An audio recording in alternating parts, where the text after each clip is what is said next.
हम शुरू करने लगे हैं global environmental changes.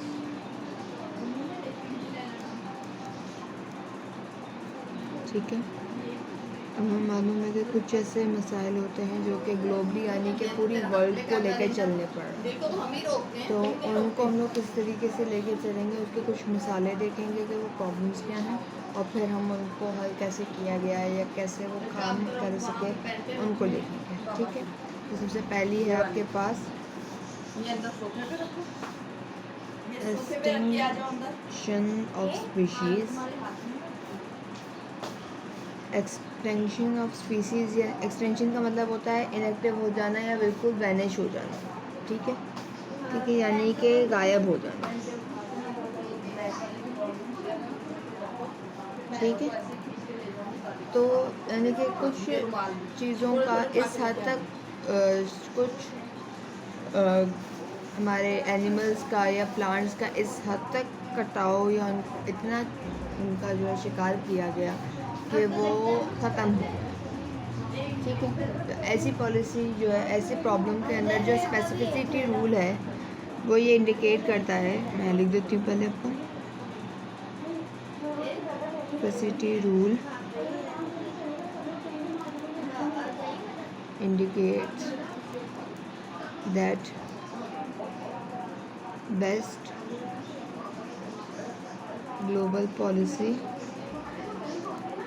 to preserve species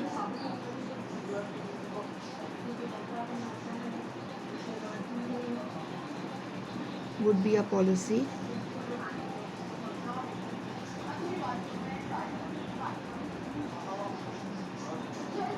that promotes species through such direct means as protected parks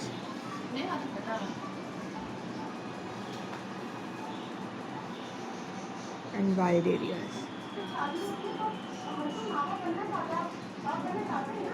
ठीक है, तो स्पेसिफिसिटी रूल ये कहता है कि आपको जो है अपने एरियाज़ को और डिफरेंट स्पीशीज़ के जो हैबिटेट्स हैं उनको ख़राब नहीं करना, उनको मेंटेन करने की कोशिश करनी है। ठीक है, इन 1973 ठीक है 100 नेशन से ज़्यादा लोगों ने जो है एक साइन किया था। ठीक है, वो शॉर्ट फॉर्म तो उसकी साइट्स है। ठीक है, जिसकी फुल फॉर्म में बता देती हूँ। Convention on international trade, convention on international trade in endangered species of wild fauna and flora। ठीक है, फाउना यानी कि एनिमल्स और फ्लोरा यानी कि प्लांट्स। फ्लोरा जो है फ्लावर के लिए इस्तेमाल होता है, तो फ्लावर यानी कि प्लांट्स एंड फ्लावर्स, और फाउना यानी कि एनिमल्स। ठीक है, इंडेंजर्ड यानी कि वो जिनकी नस्लें जो है अब नायाब होती जा रही हैं, यानी कि आगे के चंद सालों के अंदर वो बिल्कुल भी नज़र नहीं आएंगी शायद। ठीक है, तो 2014 तक ये 100 मेंबर्स जो थे, ये 100 से जो मेंबर्स के नेशन का हिस्सा थे वो बढ़कर 180 मेंबर्स हो गए। ठीक है, और इन्होंने जो है बहुत सारे एनिमल्स जो कि इंडेंजर्ड थे उनको एक लिस्ट बनाई थी कि इनकी ट्रेडिंग नहीं होगी। यानी कि आपको पता है कि चले हमारे मुल्क के अंदर तो सिर्फ गायें बकरे, चलो गधों का भी शुमार होने लग गया बकरों की जगह। ठीक है, बाकी कंट्रीज़ के अंदर गोश्त खाया जाता है, टिड्डों की कढ़ाई बना के खा सकते, तो आप सोच लीजिए और क्या क्या कर सकते हैं। ठीक है, तो साइट्स ने एक लिस्ट बनाई थी जिसमें 900 डिफरेंट स्पीशीज़ थे जिनका शिकार करना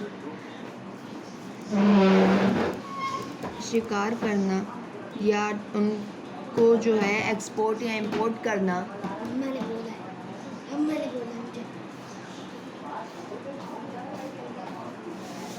या उनके जो है यानी उनका जो है प्रोडक्ट्स बना के उनको दूध ट्रेड करना उनकी जो उस पर पाबंदी आए।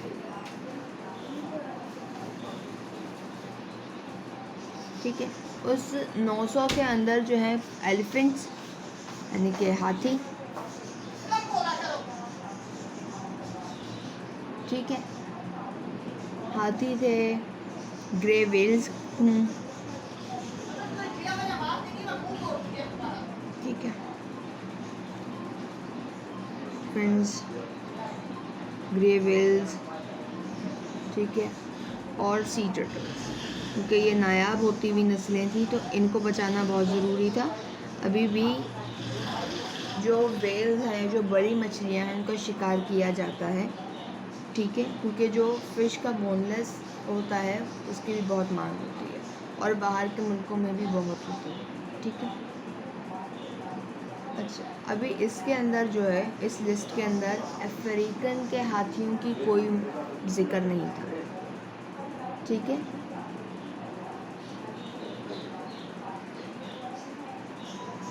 इस ठीक है, इस 900 की लिस्ट के अंदर जो है एक तो राइनो गायब थे, टाइगर नहीं था, मोर ओवर दैट अफ्रीका के हाथियों का कोई जिक्र नहीं था। अफ्रीकन के जो एलिफेंट्स हैं उनके जो दांत होते हैं वो बहुत नायाब होते हैं, तो इन एलिफेंट्स को यही सिर्फ और सिर्फ उन दांतों की वजह से कुर्बान कर दिया जाता था, मार दिया जाता था, शिकार बना दिया जाता था, ठीक है। 1970s में और 1980s में ये शिकार बहुत ज़्यादा था। अफ्रीकन एलिफेंट्स का जो शिकार होता था या स्लॉटरिंग होती थी वो बहुत ज़्यादा थी, उसका रेट कंटिन्यूसली इंक्रीज़ हो रहा था, ठीक है। इवन 1980s के एंड में ये तक बोला गया था कि ये जो अफ्रीकन हाथी हैं इनकी मिकदार आधी हो चुकी थी। End of 1980s the population of African elephants reduced to half, ठीक है। फिर बहुत इस बहस के बाद जो है बहुत एक बहस छिड़ी थी लंबी टाइम तक। फिर 1977 के अंदर 1977 में अफ्रीकन एलिफेंट्स जो थे उनको इस लिस्ट का हिस्सा बना दिया गया, added in the list of endangered species by CITES. अब ये हुआ तो वो बिल्कुल ही स्लॉटर नहीं कर पा रहे थे, जैसे ये तो अफ्रीका के बहुत से लोगों ने बिल्कुल ही छोड़ दिया, क्योंकि वो तो पाबंदी आयद हो गई थी ना, पाबंदी आयद होने की वजह से उन्होंने बिल्कुल ही जैसे जो है उसकी कंजम्पशन और उसकी स्लॉटरिंग को बिल्कुल पाबंदी लगी, और जो करता था वो फिर उसका खमियाजा भुगतना टैक्स या किसी और सूरत में, ठीक है। तो फिर उन्होंने क्या किया कि इसका भी एक एहतजाज निकला कि भाई अब हमारे पास एलिफेंट्स ही नज़र आ रहे हैं क्योंकि हम उनकी कुर्बानी नहीं कर रहे, यानी कि जो बिल्कुल हाफ हो गए थे उनकी मिकदार अब बढ़ गई, ठीक है।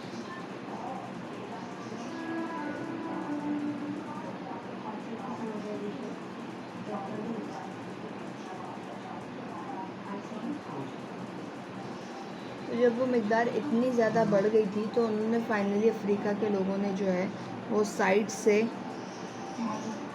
1990s की बात है, अफ्रीका के लोगों ने जो है वो अफ्रीका क्या बोलूँ मैं इस चीज़ को, कि उन्होंने मजबूर किया था कि ये जो है first sites to remove the ban on elephant slaughter. तो साइट्स ने बैन को हटाया था, मगर एक सफिशिएंट अमाउंट में, यानी कि सस्टेनेबल यूज़ का कहा गया था। एक हद थी तो उस हद तक हटाया गया, उसके बाद फिर बैन था कि एलिफेंट्स को इससे ज़्यादा नहीं कुर्बान करना। तो साइट्स अपनी जगह जो है, साइट्स का जो है वो उसने एक काम को बहुत अच्छे से निभाया और वो आज भी निभा रहा है। ठीक है, अब हम चल रहे हैं दूसरे प्रॉब्लम की जानिब, जो कि है ओवर फिशिंग। यानी फिशिंग तो हो रही है मगर ओवर फिशिंग हो रही है। ठीक है, तो बहुत सारी स्पीशीज़ जो हैं फिशेस की, वो ओवर फिशिंग के चक्कर में नहीं मिल रही। इवन शार्क्स और व्हेल्स ये भी उसका शिकार हो जाता है। ठीक है,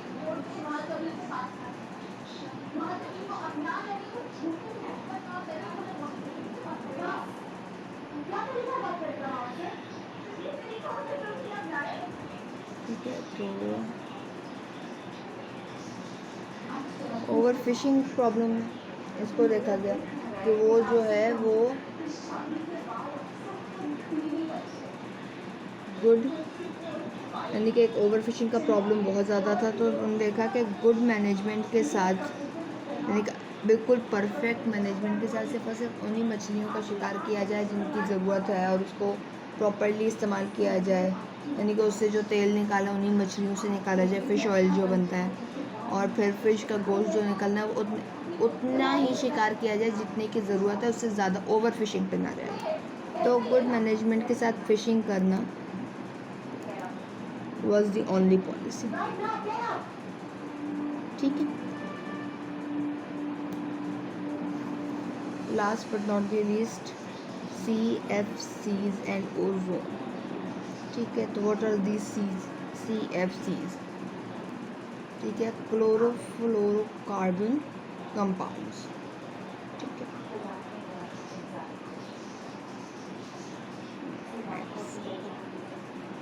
क्लोरोफ्लोरोकार्बन कंपाउंड्स।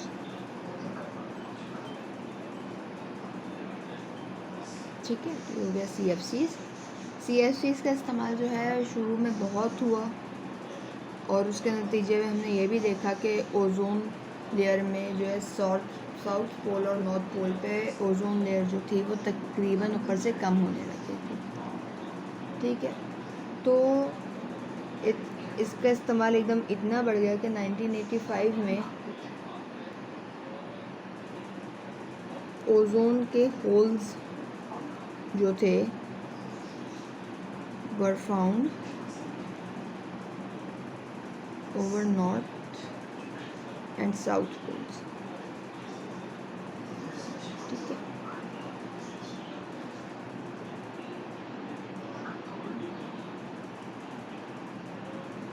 फिर CFCs के इस्तेमाल पे जो है वो पाबंदी लगाई गई। ठीक है, फिर जो हर गवर्नमेंट अपनी तरफ से कर सकी वो ये कर सकी कि उन्होंने कुछ हद तक CFCs की जो कंजम्पशन थी उसको कम किया। तो बैन लगा या रिस्ट्रिक्शंस लगी। ठीक है, क्योंकि उनकी ये उम्मीद थी कि ये जो हम CFCs का इतना इस्तेमाल कर लें, ये ऐसा ना हो कि हमारे अर्थ के ऊपर से ओजोन की लेयर बिल्कुल गायब हो जाए। ठीक है, तो उन्होंने इसको शुरू किया था, यानी उनका था कि रिस्ट्रिक्शंस जो आज लगी थी 1980s में 1990s में, इसके जो असर हैं ये हमें 2070 तक भी नहीं मिलेंगे, क्योंकि हमने अपने ओजोन को इस हद तक ख़राब कर लिया था। तो इसका सिंपल तरीक़ेकार ये था कि हमने जो है वो एक ऐसी टेक्नोलॉजी का इस्तेमाल करना था जिसमें CFCs का इस्तेमाल कम हो, ताकि हम अपने ओजोन को बचा सकें। ठीक है, अब इसके बाद जो आता है वो हमारे पास आते हैं एक और बहुत बड़ा प्रॉब्लम जो कि होता है green house gases and global warming. यानी कि जो कार्बन डाइऑक्साइड इंडस्ट्रीज लगने की वजह से जो कार्बन डाइऑक्साइड और डिफरेंट किस्म के केमिकल्स या गैसेस का जो निकलती हैं उससे हमारी पूरी कंट्री या पूरे वर्ल्ड का जो है वो टेम्परेचर बढ़ रहा है। वो बढ़ना जो है वो ग्लोबल वार्मिंग होता है, ठीक है। और वजह क्या है? ग्रीन हाउसेस का।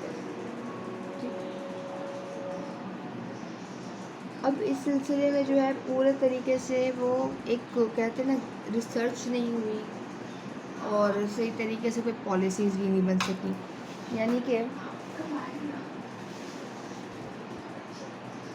ठीक है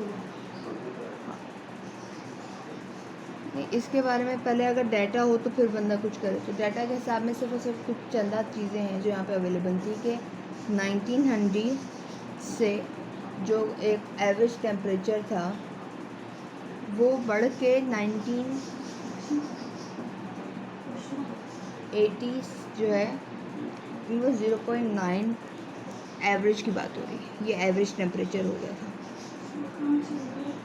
ठीक है। और यही टेम्परेचर जो है वो 21 सेंचुरी तक के सद तक बढ़ जाएगा।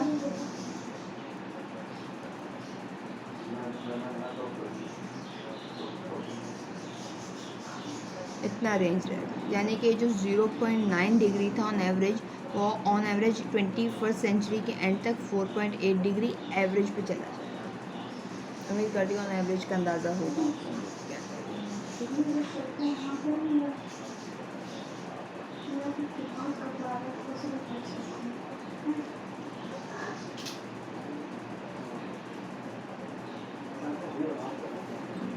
मगर ये डाटा जो है ये इतना काफ़ी नहीं है कि हम इससे कुछ ऐसी पॉलिसी बना सकें कि जो बेनिफिशियल हो, ठीक है। बस ये पता है कि ये कार्बन डाइऑक्साइड की वजह से जो बनता है तो उसकी पॉलिसी सिर्फ चंदा बनती है, ठीक है। तो 3 पॉलिसीज़ जो हैं वो बहुत मशहूर हैं, ठीक है। ये पॉलिसीज़ पहली जो है कहलाती है नो रिग्रेट का ऑप्शन, ठीक है। यानी कि हर सब्सिडी जो फॉसिल फ्यूल्स को दी गई है उसको हटा लिया जाए और उसका इस्तेमाल किया जाए और उससे ये होगा कि कार्बन डाइऑक्साइड कम इस्तेमाल जनरेट होगा एज़ कम्पेयर टू बाकी सारी चीज़ों से, ठीक है। तो नो रिग्रेट ऑप्शन का क्या है कि सब्सिडीज़ should be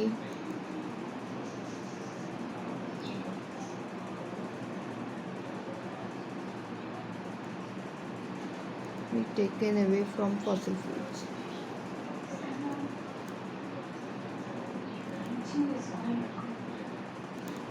ठीक है। दूसरा ऑप्शन क्या था? तो दूसरी पॉलिसी बड़ी मशहूर है, यानी कि अब हम कार्बन डाइऑक्साइड तो हटा नहीं सकते,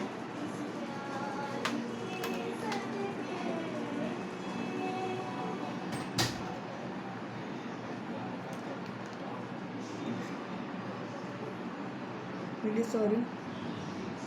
मैं क्या कह रही थी कि अब हम कार्बन डाइऑक्साइड जितनी बन गई है उसको तो हटा नहीं सकते, तो क्यों ना ऐसा किया जाए कि उसको एब्जॉर्ब करने के लिए फॉरेस्टिंग की जाए। फॉरेस्टेशन एंड रीफॉरेस्टेशन, यानी कि जो हमने पहले रिफॉरेस्टेशन की जाए और डीफॉरेस्टेशन को रोका जाए। कंफ्यूज होगा। should be promoted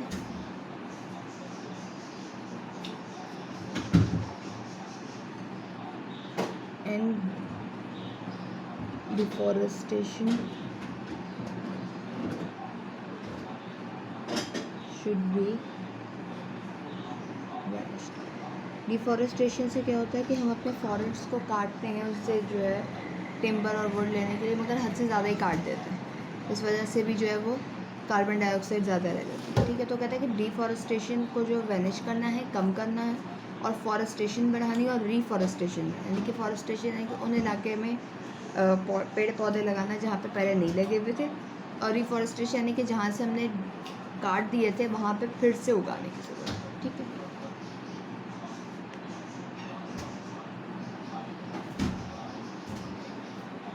तीसरा ऑप्शन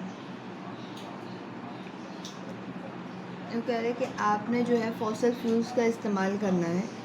ठीक है, मगर हम ये भूल जाते हैं कि अर्थ का जो फॉसिल फ्यूल है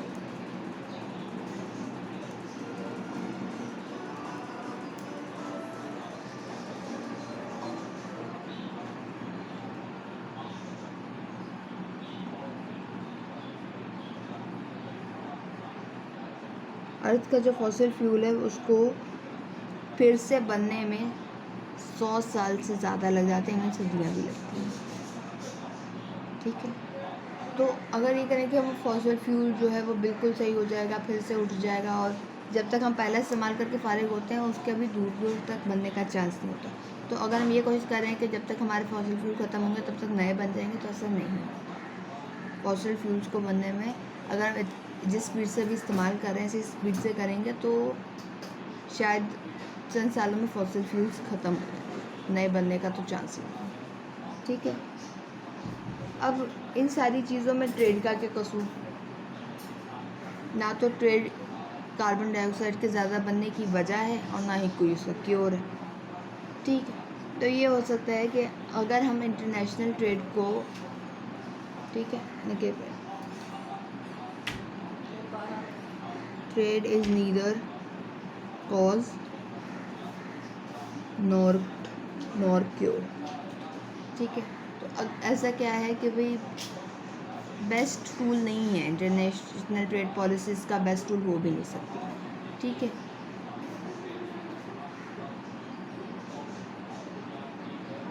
यानी कि अगर हम टैक्स लगा देते हैं इंटरनेशनल ट्रेड पे कि रिडक्शन हो जाए इंपोर्ट पे या एक्सपोर्ट पे, या फ्यूल्स के इंपोर्ट एक्सपोर्ट पे, या फ्यूल के इंपोर्टिंग एक्सपोर्टिंग कंट्रीज़ पे, तो वो क्या करेंगे? अगर वो हमारे पास ट्रेड नहीं करेंगे तो अपने डोमेस्टिक ही कंजम्पशन में कर देंगे, अगर वो कहीं ना कहीं कंजम्पशन कर देंगे ये चीज़। ठीक, तो एक ऐसी सूरत हाल के अंदर एक बड़ी मशहूर चीज़ निकल के सामने आई थी, कोयोटो प्रोटोकॉल। ठीक है, जो कि बहुत गंदे तरीके से फेल हुई। मैंने देखा था कि भाई 1990 से 1992 के अंदर तक जो है बहुत ज़्यादा जो है कार्बन डाइऑक्साइड की एमिशन है, तो उसको सही करने तो उन्होंने हर कंट्री को जो है इसका हिस्सा बनाया कि आपने जो है अपनी कम करनी है। ठीक है, मगर कोयोटो प्रोटोकॉल जो था उसका अफेक्ट बहुत थोड़ा था। ठीक है, हैड लिटिल इफेक्ट। ठीक है, अब उसकी वजूहत 3 थी। पहला ये कि बहुत सारी इंडस्ट्रियलाइज्ड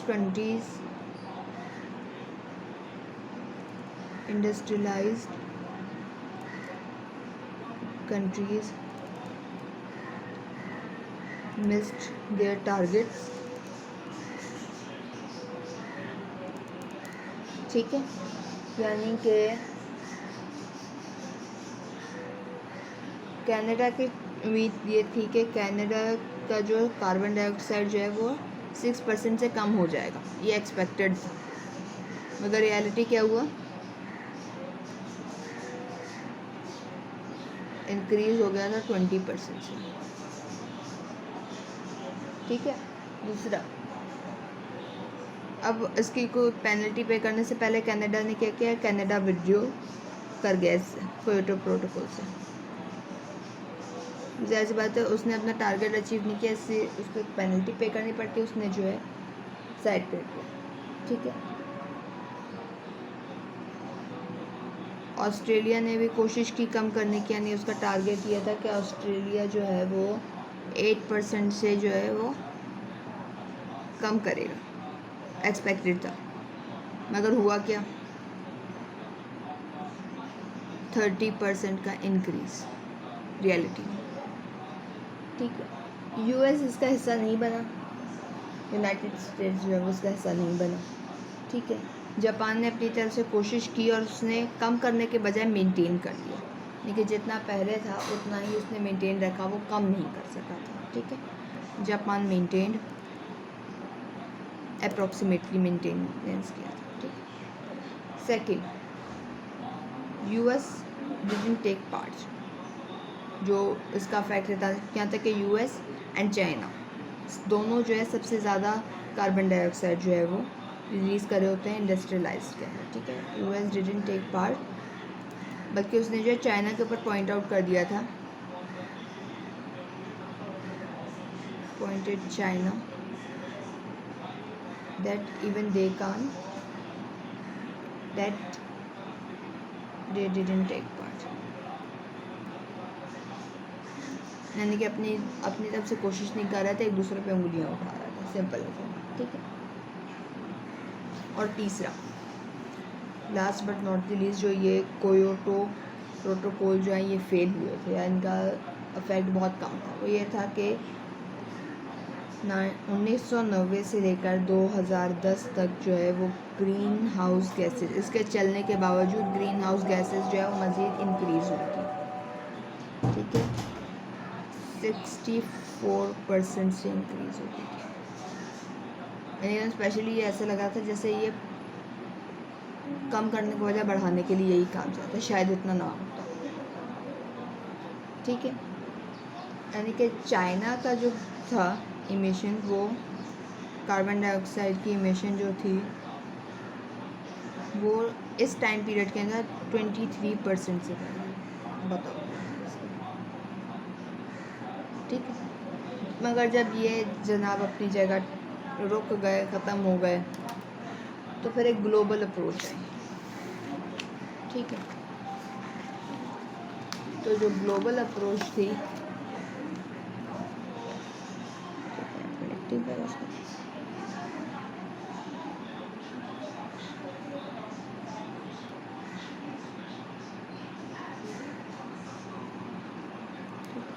तो ग्लोबल अप्रोच में क्या था कि भाई क्योटो प्रोटोकॉल तो फाइनल अप्रोच फाइनल फेज़ कहलाता है, मगर क्योटो प्रोटोकॉल ने काम नहीं किया था, ठीक है। तो इसकी जो है वो 3 एलिमेंट्स थे, एक्सेसिव ग्लोबल वार्मिंग के इसने जो है 3 एलिमेंट्स दिए थे,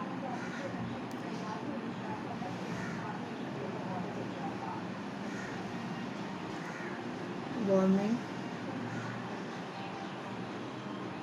should include 3 elements,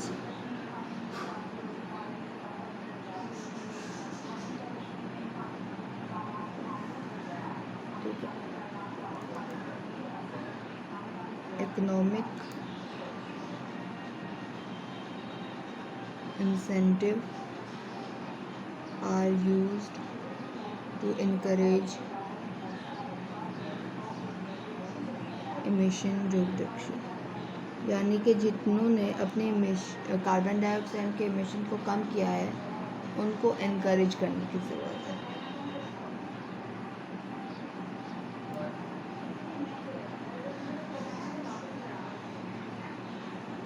ठीक है।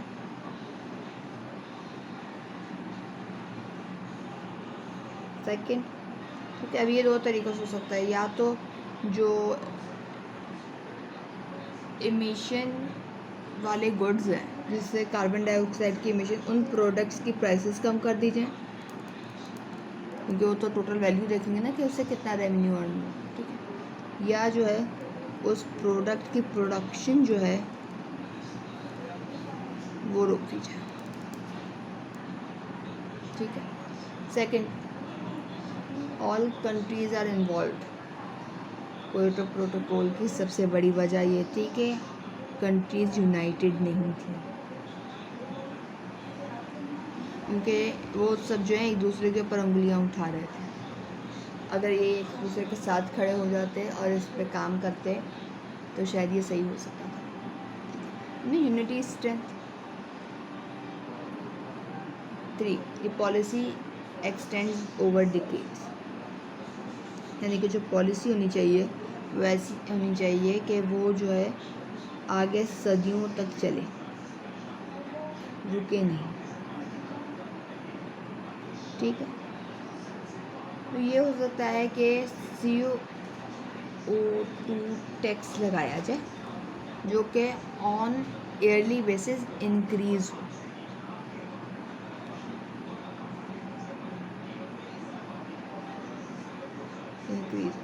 ठीक है, अब इसकी दो वजूहत हैं कि यही क्यों पिकअप किया जाए, क्या वजह है। ठीक है, जितना ज़्यादा टैक्स होगा उतनी ज़्यादा कंजम्पशन कम कर देते हैं। ये होता है ना, किसी गुड पे टैक्स लगता है, हम उस गुड की कंजम्पशन कम कर देते हैं क्योंकि हमें उतना ही टैक्स देना पड़ रहा होता है।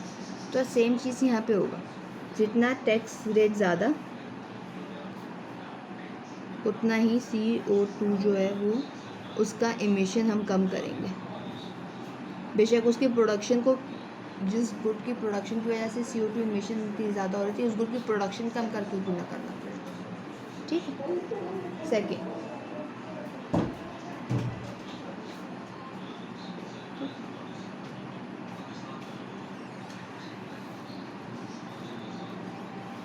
ये जो टैक्स रेट है इसके बढ़ने से एज़ कम्पेयर टू 2010 2040 के अंदर जो है वो ये CO2 जो है वो कम हो गया होगा।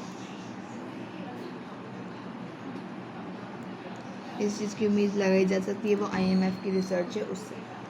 ठीक है, यानी कि हर तरीके से जो है वो इकोनॉमिक के प्रोटोकॉल्स जो हैं या उनको वेरीफाई करते हुए आगे बढ़ रहे हैं। ठीक है, उम्मीद करती हूँ ये ट्रेड एंड द इन्वायरमेंट का चैप्टर जो है यहाँ कंप्लीट जो हो गया है। उम्मीद करती हूँ इसमें कोई कन्फ्यूजन होगी तो आप लोग कमेंट सेक्शन में पूछ लीजिएगा और आप लोगों की कन्फ्यूजन्स को दूर करना मुझे अच्छा लगेगा। Thank you.